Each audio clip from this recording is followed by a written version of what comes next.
ನಮಸ್ಕಾರ. WPL RCB ನೇರವಾಗಿ direct ಪ್ಯಾನೆಲ್ಗೆ entry.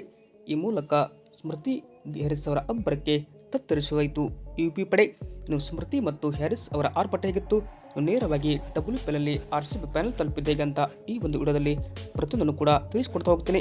ಆದ್ದರಿಂದ ದಯವಿಟ್ಟು ನೀವೇನಾದರೂ ಇನ್ನೂ ನಮ್ಮ ಒಂದು ಯೂಟ್ಯೂಬ್ ಚಾನಲ್ಗೆ ಸಬ್ಸ್ಕ್ರೈಬ್ ಆಗಿಲ್ಲ ಅಂದರೆ ಈ ಕೂಡಲೇ ಸಬ್ಸ್ಕ್ರೈಬ್ ಆಗಿ, ಹಾಗೆ ವಿಡಿಯೋ ಇಷ್ಟ ಆದರೆ ಒಂದು ಲೈಕ್ ಮಾಡಿ.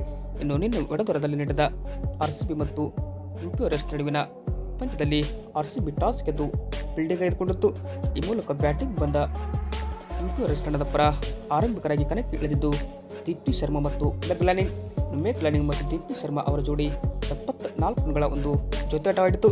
41 ರನ್ ಆದಾಗ ಮೇಕ್ ಲ್ಯಾನಿಂಗ್ ಔಟ್ ಆದರೆ ನಂತರ ಬಂದಂತಹ ಎಮಿ ಜೋನ್ಸ್ ಅವರು WPL ಅಲ್ಲಿ ಡೆಬ್ಯೂ ಮಾಡಿದ್ದು ಕೇವಲ 1 ರನ್ಗೆ ಔಟ್ ಆದರು. ಹರ್ಲಿನ್ ಡಿಯೋಲ್ 14, ಟ್ರಯಾನ್ 6, ಶ್ವೇತಾ ಶ್ರೀವಾಸ್ತವ್ 7 ರನ್ಗಳು ಸಿಕ್ಬಿಟ್ರೆ ಇನ್ನು ಮತ್ತೊಂದು ಕಡೆಗೆ ಅಬ್ಬರಿಸಲು ಸಾಧ್ಯವಾಗಲಿಲ್ಲ. ಸೋಫಿಯಾ ಕ್ರಿಸ್ಟನ್ ಕೂಡ ಯಾವುದೇ ರನ್ ಗಳಿಸಲು ಆಗಲಿಲ್ಲ. RCB ಪರ ಬೆಲ್ ಮತ್ತು ಶ್ರೇಯಾಂಕ ಪಾಟೀಲ್ ಒಂದೊಂದು ವಿಕೆಟ್ ಪಡೆದು ಮಿಂಚಿದರೆ ಗ್ರೇಸ್ ಹ್ಯಾರಿಸ್ 2, ಇನ್ನು ನದೀನ್ ಡಿಕ್ಲರ್ಕ್ ಅವರು ಮತ್ತೊಮ್ಮೆ ಇಲ್ಲಿ 4 ವಿಕೆಟ್ ಪಡೆದು ಮಿಂಚಿದರು. ಅಂದರೆ ನಿಗದಿತ 20 ಓವರ್ಗೆ ಇವತ್ತು UP ವಾರಿಯರ್ಸ್ ತಂಡ ಕಲೆ ಹಾಕಿದ್ದು 146 ರನ್ ಮಾತ್ರ. ಈಗ 147 ರನ್ಗಳ ಟಾರ್ಗೆಟ್ ಬಣ್ಣದಂತಹ RCB ತಂಡದ ಆರಂಭ ಕೂಡ ಚೆನ್ನಾಗಿತ್ತು. ಇನ್ನು ಶತಕಗಳ ಜೊತೆ ಆಟ ಸ್ಮೃತಿ ಮತ್ತು ಗ್ರೇಸ್ ಹ್ಯಾರಿಸ್ ಅವರ ಮಧ್ಯ ಮೂಡಿ ಬಂದರೆ ಇಲ್ಲಿ ಇವರಿಬ್ಬರು ಕೂಡ UP ವಾರಿಯರ್ಸ್ ತಂಡವನ್ನು ಧೂಳಿಪಟ ಮಾಡಿದರು.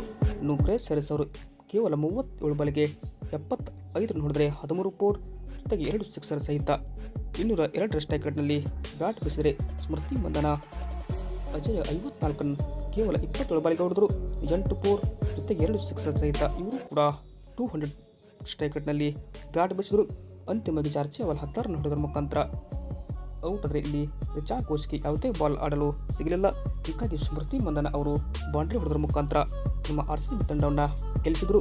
ಇನ್ನು UP ವಾರಿಯರ್ಸ್ ತಂಡದ ಪರ ಸಿಖಾ ಪಾಂಡ್ಯ ಮತ್ತು ಆಶಾ ಶೋಭನಾ ತಲಾ ಒಂದೊಂದು ವಿಕೆಟ್ ಪಡೆಯಲಷ್ಟೇ ಶಕ್ತರಾದರು.